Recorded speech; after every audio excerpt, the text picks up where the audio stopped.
बिस्मिल्लाहिर्रहमानिर्रहीम। दोस्तों अस्सलाम वालेकुम। राबिया टेक्नोलॉजीज़ के YouTube channel sprinkler and drip irrigation में खुशामदीद। दोस्तों अल्हम्दुलिल्लाह आज हम एक नए लोकेशन पर हैं और एक नई प्रोडक्ट भी हमारे पास है आपको दिखाने के लिए। आज हम गुजरांवाला डिस्ट्रिक्ट में एक अंडर कंस्ट्रक्शन क्रिकेट ग्राउंड है जो अनकरीब क्रिकेट स्टेडियम बन जाएगा इंशाल्लाह। इसकी कंस्ट्रक्शन अभी जारी है। यहाँ पर हमने इस क्रिकेट ग्राउंड में पॉपअप स्प्रिंकलर लगाए हैं, gear driven imported popup sprinkler हैं एज़ यूजुअल। और यहाँ जो मेन इक्विपमेंट है जो हमने डिफरेंट किया है वो ये है कि हमने यहाँ पर VFD के साथ इसको ऑपरेट कर रहे हैं। तो आज इंशाल्लाह हम आपके साथ इन सारी चीज़ों के बारे में डिटेल से डिस्कस करेंगे। हमारे साथ रहिए।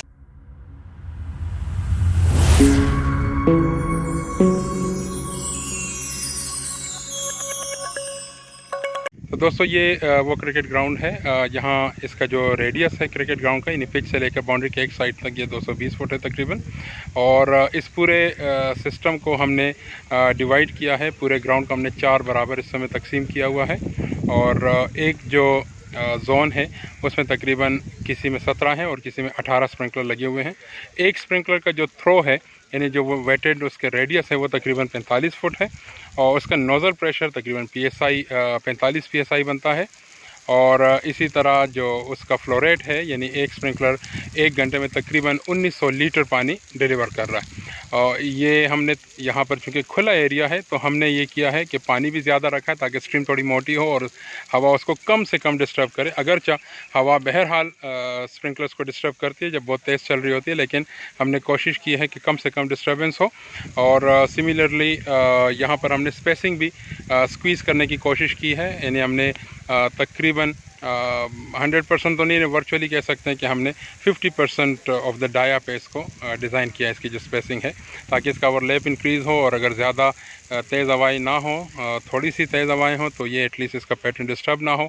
बहरहाल जब ज़्यादा तेज़ हवाएं चलनी हैं तो बहरहाल स्प्रिंकलर सिस्टम का जो पैटर्न है वो डिस्टर्ब ज़रूर होता है। तो यहाँ इसको चलाने के लिए तकरीबन 35 फुट यहाँ पर ग्राउंड वाटर टेबल है और हमने एक बोर किया हुआ है। यहाँ पे 8 इंच का कैसिंग पाइप है, वो भी आपको दिखाएंगे। और 10 आवर्स पावर की इलेक्ट्रिक मोटर इंस्टॉल है जिसको हम VFD के थ्रू चला रहे हैं, आपको VFD भी दिखाएंगे। और ये फुली ऑटोमेटिक है और हंटर के प्रोडक्ट्स यहाँ पर लगे हुए हैं और उसके मदद से हम इसको चला रहे हैं। और इस वक्त ये ऑटोमेटिकली चल रहा है, थोड़ी देर में ये बंद होकर अगला सेशन इसका स्टार्ट हो जाएगा इंशाल्लाह। तो ये आप देख सकते हैं इसका कर्टन, ख़ुसूसी तौर पे आप ये देख सकते हैं कि स्प्रिंकलर का जो कर्टन है वो बहुत ही प्यारा और बहुत ज़बरदस्त है। इवनली पानी लग रहा है। आप देख सकते हैं कि सारे एरियाज़ में पानी लग चुका है, कोई एरिया इसमें ड्राई नहीं बचता। और अभी अगरचे ये ग्राउंड की एलिवेशन डिफरेंसेस थोड़ी सी इसमें अंडुलेशन है, अभी इस पर वर्किंग जारी है लेवलिंग की। घास तकरीबन लग चुकी है लेकिन हल्का फुल्का जो इसका लेवल है, कुछ भल इस पर डलनी है तो वो अभी बहरहाल होगा। और इसके बाद इंशाल्लाह हम कोशिश करें कि दोबारा आपको यहाँ पे एक वीडियो बना के दिखाएं कि जब घास भी लग जाएगी तो आपको इसकी खूबसूरती में मज़ीद इजाफा हो जाएगा। और दोस्तों आप अंदाज़ा लगा सकते हैं कि पीक गर्मियों में यानी आजकल जैसे अभी मई बस एंड को होने वाला है और फिर जून है, तो ये एक वाल्व जो है ना वो 1 घंटा चलेगा। 4 वाल्व्स हैं तो तकरीबन 4 घंटे में ये पूरा ग्राउंड जो है ना वो इरीगेट हो जाएगा। तो अब आप अंदाज़ा लगा सकते हैं कि अगर मैनुअली इसको किया जाए तो 4 घंटे तो शायद वो तो नामुमकिनात में से है। शायद 4 दिनों में भी ये पूरा ग्राउंड इरीगेट ना हो, और अगर हो भी जाए तो इनएडुकेट होगा, प्रॉपर नहीं होगा, कहीं पे पानी ज़्यादा होगा, कहीं पे कम होगा। और इसके लिए जब आप फिर लेबर का अंदाज़ा लगाएं कि लेबर कितनी यूज़ होगी आपकी, और साथ में इलेक्ट्रिसिटी बिल, ये सारी चीज़ें देखें तो ये सिस्टम स्प्रिंकलर्स का इंतहाई इकनॉमिकल ऑपरेशन है। इसका पानी की बचत है, इवनली पानी लगता है सारे एरियाज़ में और घास की पोजीशन अच्छी हो जाती है। ऑब्वियसली जब यहाँ प्लेयर्स खेलेंगे, घास अच्छी होगी तो उसका इफ़ेक्ट डिफरेंट ही होता है। तो अभी हम आपको हेड यूनिट पे भी लेके चलेंगे और वहाँ पर हम आपको बताएंगे कि किस तरह हमने VFD के साथ इसको कंट्रोल किया हुआ है। यहाँ पर जो सामने आपको पिच नज़र आ रहा है, यहाँ पे हमने एक हाइड्रेंट दिया हुआ है, साथ में साइड पिचेस भी हैं, वहाँ पे भी हाइड्रेंट्स दिए हुए हैं। और चूँकि हमने हाइड्रेंट को स्प्रिंकलर को एक ही वेल्व से डिफरेंट वक्त में चलाना होता है तो इसलिए हमने VFD का इंतखाब किया है। उसका फ़ायदा ये होगा कि एक तो स्लो स्टार्टर होगा, ज़्यादा जर्क नहीं पड़ेगा पंप मोटर को, और सेकेंडली ये कि जब हम हाइड्रेंट चला रहे होंगे तो VFD के थ्रू हम इस में कामयाब हो सकते हैं कि हम पंप के आरपीएम को कम करें ताकि हाइड्रेंट पे गैर ज़रूरी प्रेशर ना डेवलप हो। तो आइए अब हम वीएफडी और हेड यूनिट की तरफ चलते हैं। दोस्तों ये हमारी डीपी है, distribution box motor control unit. ये वोल्ट मीटर है, एम्पेयर मीटर। ये एम्पेयर मीटर का सेलेक्टर स्विच है, आप कौन से फेस पे करंट देखना चाहते हैं। इसी तरह ये वोल्ट मीटर का सेलेक्टर स्विच है, आप कहाँ कौन से फेस पे वोल्टेज देखना चाह रहे हैं। और मेन चीज़ इसमें ये वीएफडी है, ये इन्वर्ट की वीएफडी है 11 किलोवाट की। इसका जो सबसे बेहतरीन जो हमें यहाँ पर जो इसका एडवांटेज है या जिस वजह से हमने इंस्टॉल किया वो ये है कि हमारे 10 हॉर्स पावर की इलेक्ट्रिक मोटर है, 2900 आरपीएम पे वो ऑपरेट होती है।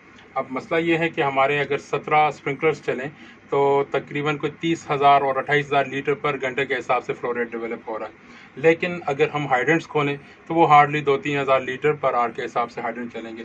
अब ये जो एक्सेस प्रेशर है यानी फ्लो कम होने की वजह से जो प्रेशर इंक्रीज़ होगा वो हमारे पाइपलाइन को डैमेज कर सकता है।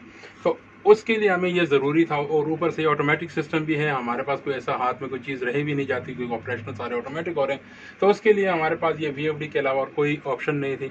या तो ये था कि हम 2 पंप इंस्टॉल करते, एक हम करते हाइड्रेंट्स के लिए और एक स्प्रिंकलर्स के लिए। वो मेरे नज़दीक इकोनॉमिकल भी नहीं था और थोड़ा नॉन इंजीनियरिंग सा भी था। तो हमने एक ही, क्योंकि उसके लिए अलग से बोर करना पड़ेगा आपको, वो बड़ा एक्सपेंस था। हमने वीएफडी इसमें लगा दी है और हमने इसको जैसे आप देख रहे हैं कि ये इस वक्त ऑटोमेटिक पर है। यहाँ से अगर आप इसको दूसरी तरफ करें, मैं इसको पहले ऑफ करता हूँ, ये मैंने डीपी पूरी ऑफ की। अब अगर आप इसको मैनुअल चलाते हैं तो भी आप इसको ऑपरेट कर सकते हैं और जब मैनुअल होगा तो आप इसको मैनुअली ऑपरेट कर सकते हैं बड़ी इजीली, सोलेनोइड वाल्व को हाथ से खोल के और दूसरे हाइड्रेंट्स को भी ऑपरेट कर सकते हैं। और अगर आपने ऑटो पे रखा हुआ है तो ऑब्वियसली फिर ये ऑटोमेटिकली चलेगा। लेकिन अब हमने इस वीएफडी की प्रोग्रामिंग हमने कुछ इस अंदाज से कर ली है, मैंने डीपी दोबारा ऑन की। हमने इस अंदाज से इसकी प्रोग्रामिंग की है कि जब स्प्रिंकलर्स चलेगा तो ये तकरीबन 48 और 49 हर्ट्ज़ यानी 48-39 फ्रिक्वेंसी पे चलेगा। और जैसे ही हम हाइड्रेंट चलाना चाहेंगे तो उसके बाद ये तकरीबन आ जाएगा 20 हर्ट्ज़ पे या 22 हर्ट्ज़ पे आ जाएगा। अब जैसे ही हमने हर्ट्ज़ कम किए, क्या हुआ कि पंप के आरपीएम ड्रॉप हो जाते हैं। आरपीएम ड्रॉप होता है तो वो पानी की जो जनरेशन है या जो प्रेशर की जनरेशन वो भी कम कर देता है। वो इतना ही होगा कि जिस पे हाइड्रेंट सेटिस्फैक्टरली चल सकें, बाकी एक्सेस प्रेशर डेवलप नहीं होगा। और ये हंटर का प्रोग्रामिंग जो हमारा कंट्रोलर है, 8 स्टेशन का कंट्रोलर है एक्स कोर। और यहाँ पर ये जगह कोई ज़्यादा ठीक नहीं है आपको डेमो देने के लिए, तो ये आप यहाँ पे देख लें। इंशाल्लाह मैं ऑफिस में हमारे पास जो दूसरा जो इसका पीस है उसको लेके मैं एक डिटेल वीडियो बनाऊंगा कि इसको प्रोग्राम कैसे करते हैं, इसको फिर मैनुअल ऑपरेट कैसे करते हैं, इसकी चेंजेस, इसके सीजनल एडजस्टमेंट, ये सारी चीज़। और लेकिन जो हमारे पास इसकी फ्रेश कॉपी है ऑफिस में वहाँ लगा के ताकि इजीली आपको समझाया जा सके। तो दिस इज़ ऑल अबाउट ये 1 2 3 4 वेल्व हैं, ये उनकी तारें हैं जो 4 वेल्व लगे हुए हैं। ये वेल्व का कॉमन है, इसी तरह ये पंप और मास्टर वेल्व हैं। तो ये सारी चीज़ आपको वीडियो में हम समझा देंगे इंशाल्लाह। यहाँ पर हेड यूनिट की तरफ अगर आप आते हैं तो ये बोर वेल है, उसके ऊपर ये बोर कैसिंग है और बोर कैसिंग के ऊपर हमने उसको बोर पे टॉप इसका जो कैप लगाया हुआ है ताकि कोई गन नीचे ना गिरे। ये हमने एक्सक्लूसिवली यहाँ पे प्रेशर रिलीफ वेल्व लगाया हुआ है। इसके लगाने का मकसद ये है, बेसिकली ये सेफ्टी वेल्व है। चूँकि सोलेनोइड वेल्व लगे हुए हैं, गॉड नोज, चूँकि मशीन है किसी वक्त कुछ भी हो सकता है। फॉर एग्जांपल सोलेनोइड वेल्व बाहर कोई गेम्स हो रहे हैं या किसी भी वजह से कोई मशीनरी एक्टिविटी की वजह से कोई तार कट जाए या कोई सोलेनोइड शॉर्ट हो जाए तो होगा क्या कि यहाँ से हमारा कंट्रोल सिस्टम ऑन करा देगा, पंप भी चलेगा और सिग्नल भी वेल्व के पास पहुँच जाएंगे कि उसको ऑपरेट होना है, लेकिन चूँकि वो ख़राब हो चुके वो ऑपरेट नहीं होगा। अब ये ऑटोमेटिक सिस्टम है, उसको तो पता नहीं लगना, तो होगा ये कि अननेसेसरी प्रेशर डेवलप होगा जो इन सारी पाइपलाइन को डैमेज कर सकता है। इन दैट केस क्या होगा, ये PRV automatically pressure relief valve automatically open होगा, ये जितना एक्सेस प्रेशर है उसको ज़ाया कर देगा और हमारा जो सिस्टम है वो डैमेज होने से बच जाएगा। इस तरह ये डिस्क फिल्टर है। पंजाब की ज़मीनों में एक प्रॉब्लम जो वक्त के साथ साथ आती है, जो नीचे की ज़मीनें हैं वो कच्ची ज़मीन है, यहाँ पे रेत बोर में वक्त के साथ साथ आनी शुरू हो जाती है। क्योंकि हमारे गेयर ड्रिवन सिस्टम है तो हम फिर कोशिश करते हैं कि रेत या कोई और ऐसी चीज़ स्प्रिंकलर्स तक ना पहुँच सके, तो इसलिए हमने ये डिस्क फिल्टर भी इंस्टॉल किया है।